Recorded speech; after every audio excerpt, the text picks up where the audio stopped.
Hello and welcome to this week's edition of Wellbeing.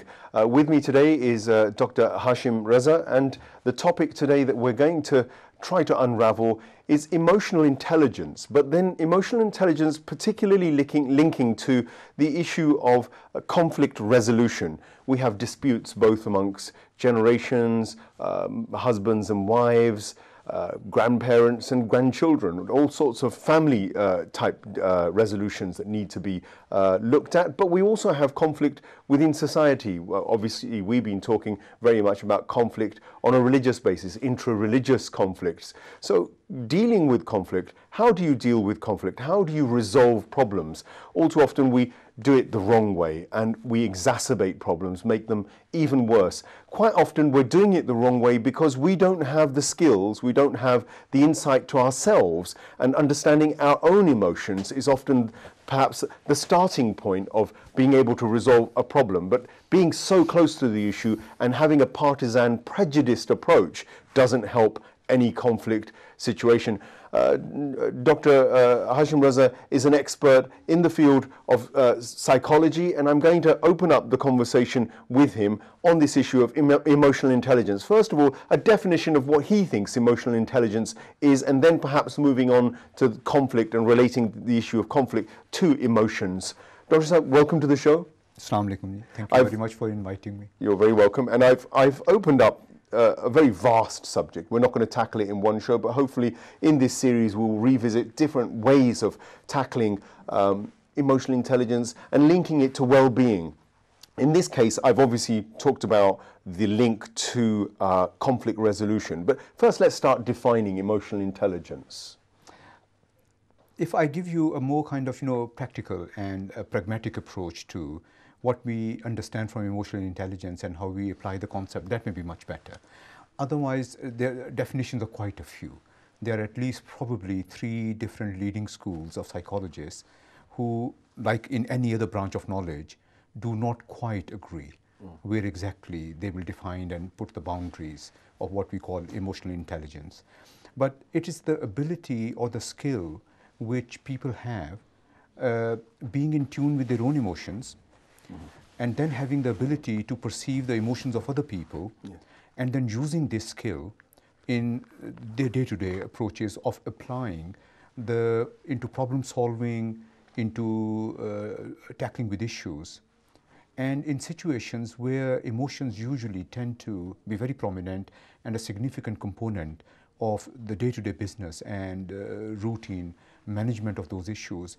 The ability to have emotional intelligence becomes, as you can imagine, absolutely necessary. And people who are in a managerial role, in a senior role in such situations, if they then lack in emotional intelligence, you can then imagine that things do not go very smoothly and there could be problems all the time. But by the same token, situations where things are very cut and dry, mechanistic, emotions don't necessarily have a major role. In those situations, it doesn't really matter whether people have emotional intelligence or not. Of course, our community is involved in all sorts of professions. I'm going to take an example of one of the common professions that one has out there. Say, for instance, as a taxi driver working in transport. Indeed. You're dealing with human beings all the time. Indeed. In that instance, can you give an example of how emotional intelligence would work for your typical hard-working taxi driver? I think you have chosen a very good example. And sitting in London, and the stereotype of a London black cab driver, I think fits in perfectly into that. That my guess is in their training, firstly, they probably have an innate ability, which is at the very basic level, they have a trait that emotionally they're more literate in being able to read people's expressions. So somebody who flags down a cab for a fare, as they call it in London. So the moment they spot a customer, from their posture, the way they are behaved, the way they are dressed up, they could be going for a funeral, they could be going for a wedding, or they could be all smart enough for a job interview. So a very clever cabbie is picking up all these cues. That is the stuff of emotional intelligence. Sure. That gives, sorry. And from that moment on, the way the customer will first talk to him, they will agree to, the cab will get hired, and typically the cabbie starts the conversation. In all that process, an emotionally literate cabbie is picking up all these emotional cues and is using them to then develop a kind of a relationship with the customer, so that by the end of it, if the customer is really happy, he might get a very good tip. So there we go. I mean, emotional intelligence isn't just something which is a vague intellectual term. It's something practically, as Dr. Saab has now pinned down, something that actually we all use in our daily lives. Let's come on to emotional intelligence and out of the workplace and perhaps bring it into the home. How does emotional intelligence work within the home between, say, a parent and a child, or as in a family interaction? I will need to set the scene, as you set the scene very nicely. So if I approach your question in a way that there are really three possibilities of how the interactions take place in a family environment. It's either a parent trying to relate to a child, which is a kind of an adult-child relationship, or the converse of that, that the child is trying to negotiate something with the parent, and then there is the adult-adult, where two parents have got some issue. And then you can create some permutations on that, that other complications can arise. So if I start with a child approaching the parent with some issue, and among your audience, any parents who have more than one child, like, you know, I'm a parent of 3, they hopefully will very readily agree with me that each child have their own personality. They're very different from a very young age, and it's reasonably obvious. A lot of those differences are actually about this child's ability to read emotional cues. So that is the very basic level of emotional intelligence, that they have got an innate ability, which is part of the personality trait, that some child will be totally naive, call it innocent, call it whatever, Urdu mein jise bhola kehte hain, that they never read the cues. Another child could be very astute and would know that father coming home today looks a bit stressed, and now is not a good time to ask him either for pocket money or remind him about a gift that he had promised to bring from work. Whereas a very naive child will very bluntly approach the parent.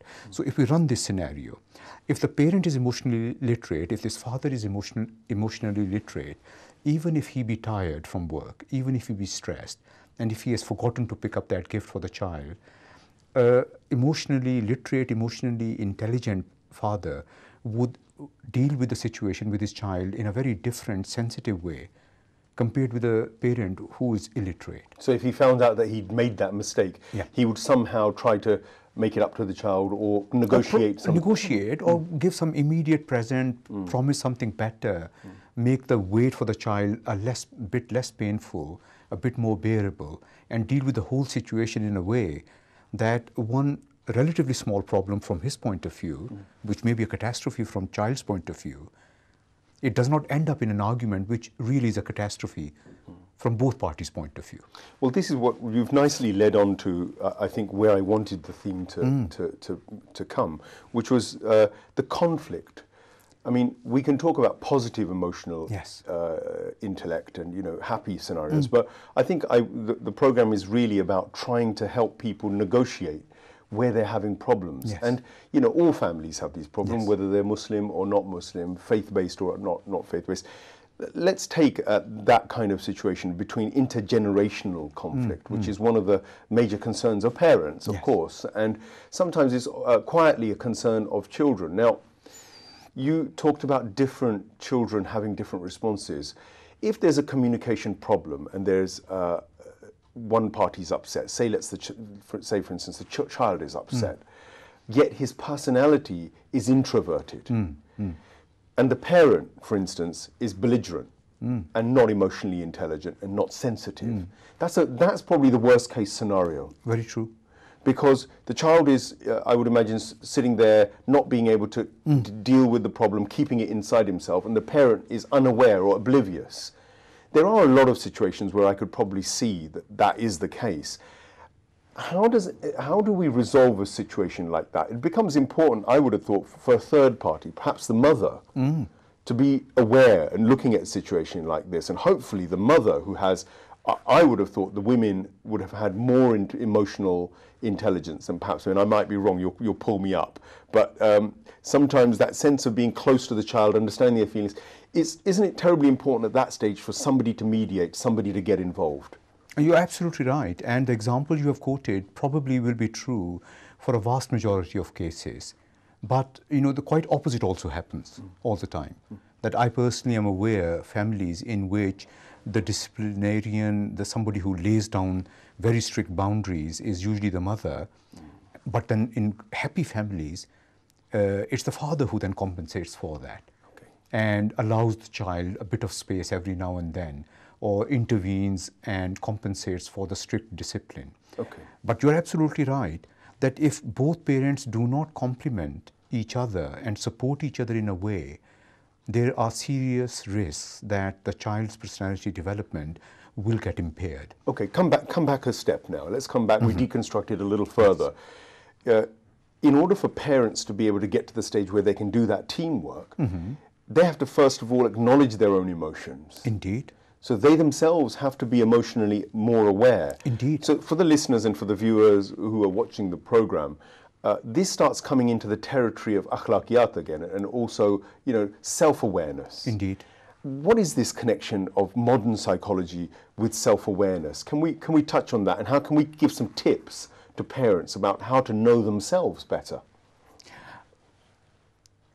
I don't consider myself an expert on the religious text. So I always make the disclaimer first. Sure. So when I venture into that territory, it's a way, reminding myself also about my own limitation.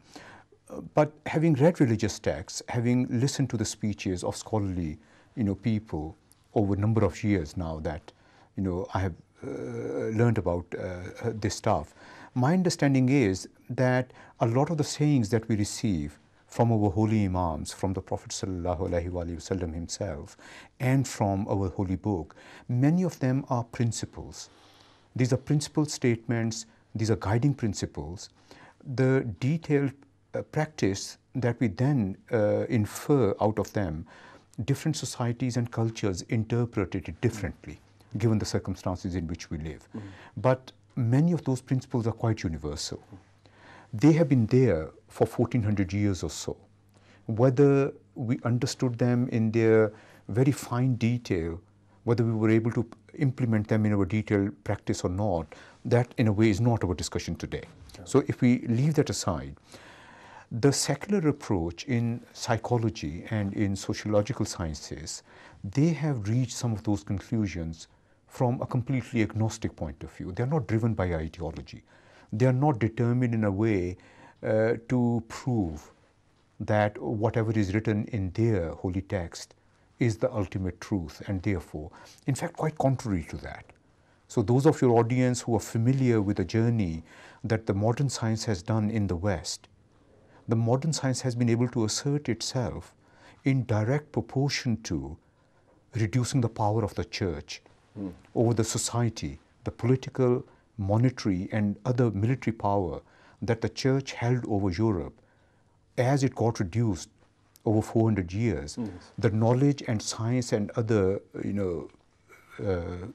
institutions have developed proportionally in relation to that.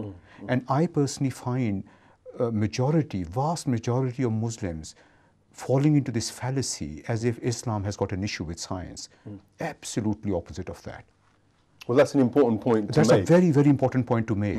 So that if we take it away from religion or the spiritual aspect, and then we look at it from the scientific perspective of human psychology, what is it that parents in that situation where they're trying to work out how best to negotiate their attitude, say towards their child, let's stick to the child-parent relationship, what are the qualities that they need to recognize in themselves that will help them? So with that, premise, when I go back to the principles, when the principles in akhlaqiyat, and like I said, I'm not an expert on the classical texts of akhlaq as they have been taught and written in Muslim tradition, but few of those principles that I know, when they seek about the more empowered, whether in a parent-child relationship or in an adult-adult relationship in a society, when Islam lays down so much emphasis of forgiveness, of giving space to the others,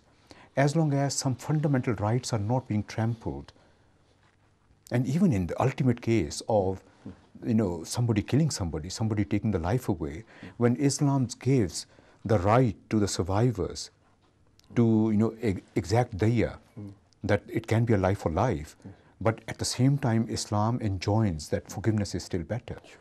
And in the lesser matters, like in a family affair, whoever is perceived more powerful, if they forgive the other party, if they give space to the other party, that's what I interpret as forgiveness as. So this quality of forgiveness, it comes from an ability to be humble, perhaps? And if I link it back with emotional intelligence, having that emotional literacy to understand that in given relationships, power tends to be unequal.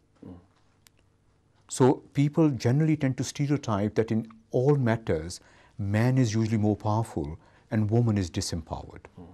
In most public sphere, that is true. But if I make a controversial statement, my submission is that within the confine of the home environment, in most traditional families, be Muslim or even in non-Muslim families in Eastern tradition, woman is actually very powerful. Sure. Especially when that woman is a mother.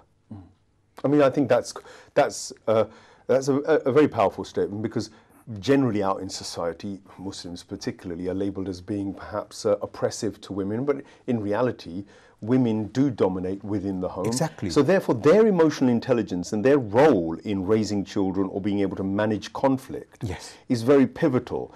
Do women... And they set in many ways the role models that children are going to mimic in a way. So if I start from that angle, Sure. So I would prefer to start with the young boy before we get to the man. Sure. So the young boy who sees good role models in which mistakes get made, to err is human.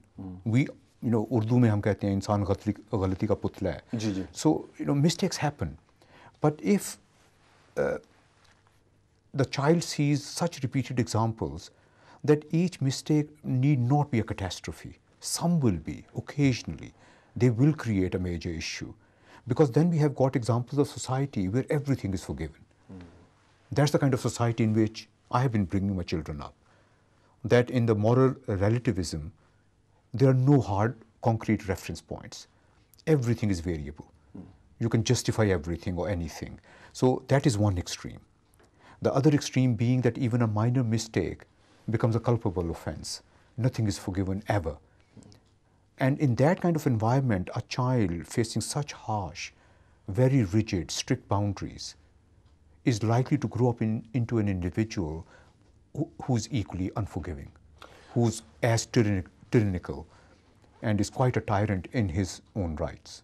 Well, this is partly touching on a subject we'll raise with some of the ulama at some stage, that if you give black and white rulings and you give very tight, restrictive boundaries, don't go into the subtleties of this emotional variability of people, and if you make everything that restricted, in a society where there is such freedom, that too can be really confusing. Indeed. And for the parents and for the children, then renegotiating what the relationship is can be quite damaging, finding where the moral boundaries are, where the ethical boundaries are, and where they all position themselves within that. So in relationships, whether they're one-to-one and in that way simple, or they're one-to-many, like a child's relationship with their brother and sister, and with mother and with father, and if they're in a bigger family unit and grandparents are there, or uncles and aunts are there also, either sharing the same house or as frequent people in that space, then you end up with very complex dynamics going on all the time. Sure. And as long as there is space in each of those relationships, that there are some ambiguities, and the adults in their emotional intelligence way are comfortable living with that ambiguity. I don't know whether I'm making any sense at this point or not. That sometimes having very rigid, everything in clear black and white takes away the anxiety of uncertainty. So you need a lot of emotional intelligence to live with that uncertainty, knowing that certain things need not be certain until you need them to be certain. Okay. And at that time, you can either consult a scholarly, knowledgeable person, or you can go to a key text, or you got an older, wiser individual in the family, in the social network, that you can consult, and when it comes to taking a decision, you will take a decision. Well, we're getting into a really interesting area now, and it needs untangling. And for people, you make these rules. You must listen to your parents. Let's take that a rule. It is obligatory that you listen to your parents. Yet you come into a Western society, and sometimes it's the parents who are having to consult with the kids, and the dynamic of knowledge is turned upside down.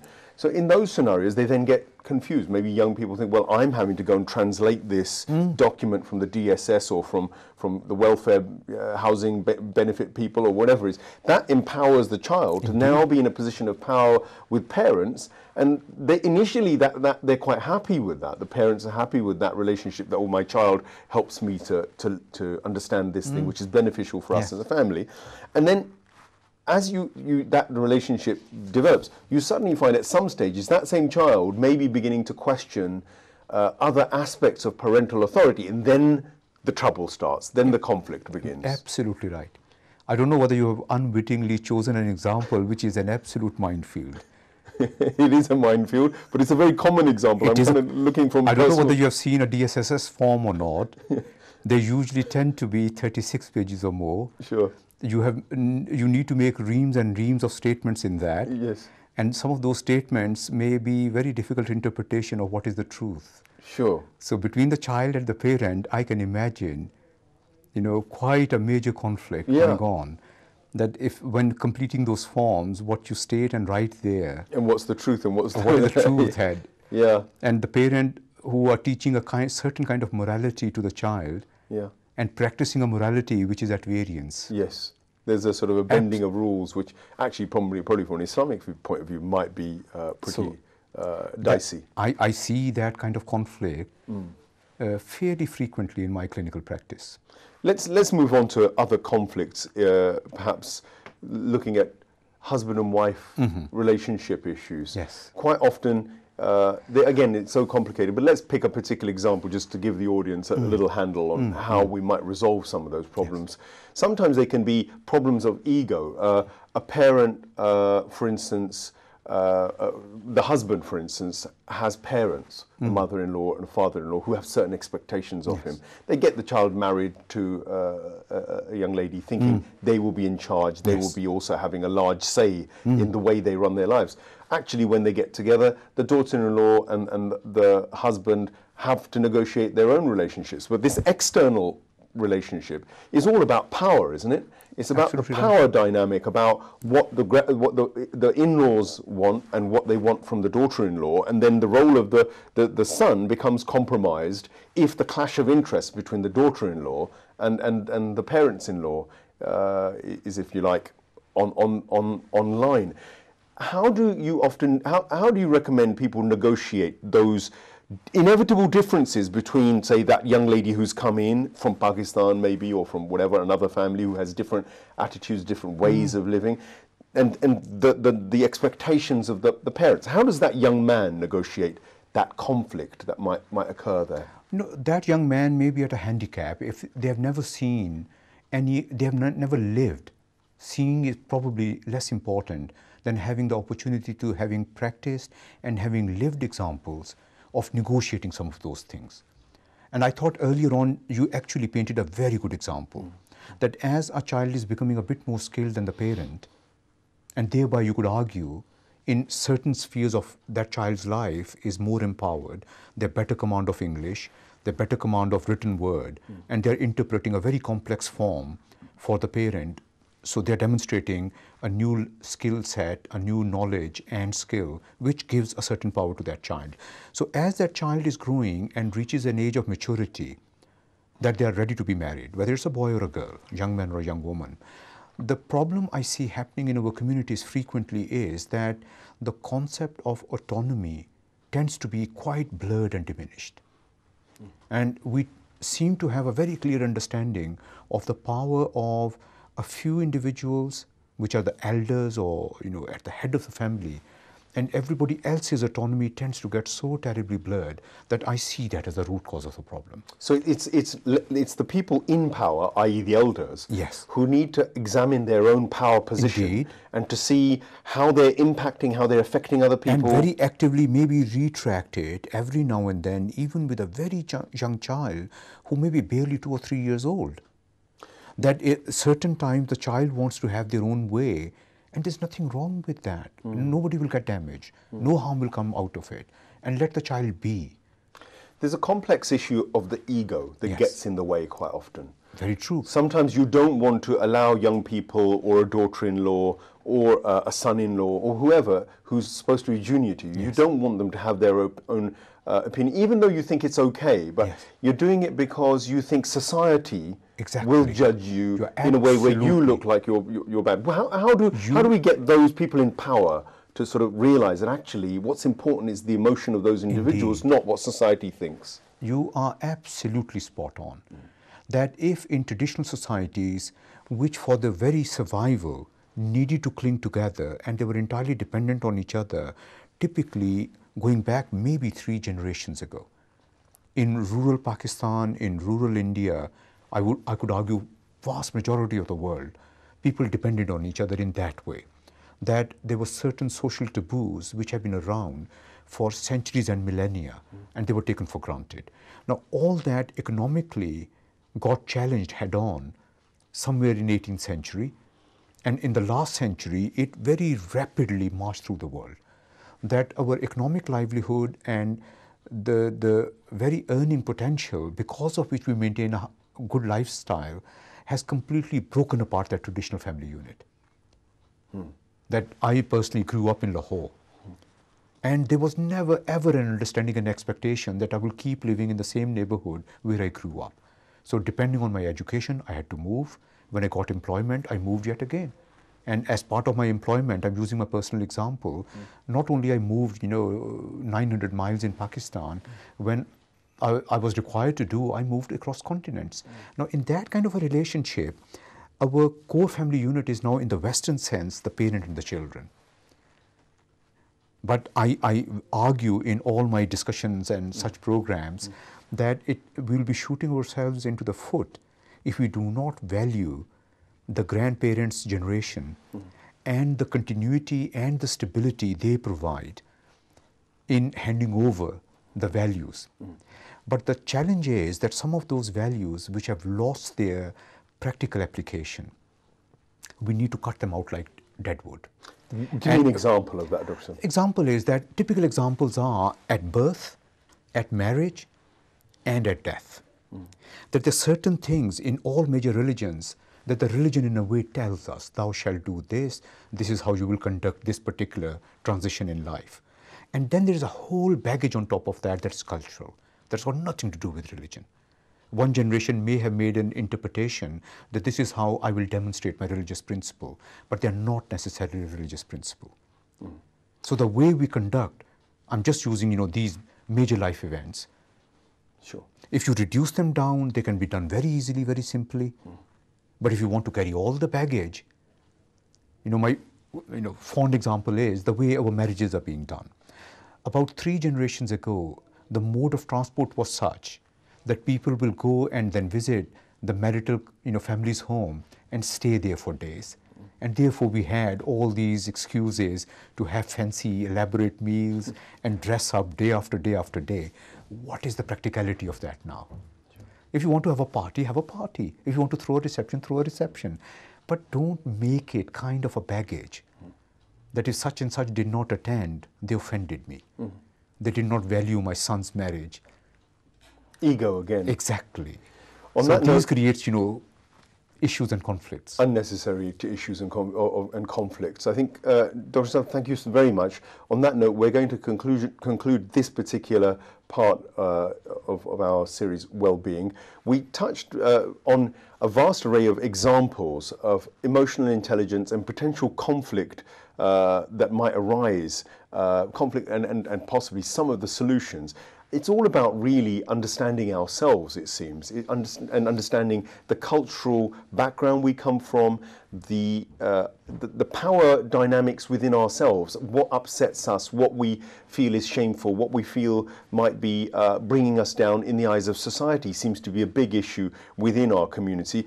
We need to cut loose from this kind of restriction, this limitation, this sense of being judged is not a comfortable one for anybody. But we do have a habit in our communities of judging and being, in the sense of being judged, being very uncomfortable. That seems to be one core problem, which is leading to the way we even bring up our children. Quite often then it seems that we may arrest our natural inclinations, our natural logic and rational behavior when it comes to dealing with our own children. We don't want our children to do certain things because it will look bad in society. All too often those things are cultural issues, not religious, and maybe not even rational. We need to re-examine many of these power dynamics. We need to re-examine our own egos constantly. We need to re-examine what impact they're having on the people around us. This emotional intelligence is a central part of our daily lives, and we're going to continue in the next edition of Wellbeing with the same topic with Dr. Hashim Raza to unearth more examples perhaps of how we can be more emotionally intelligent.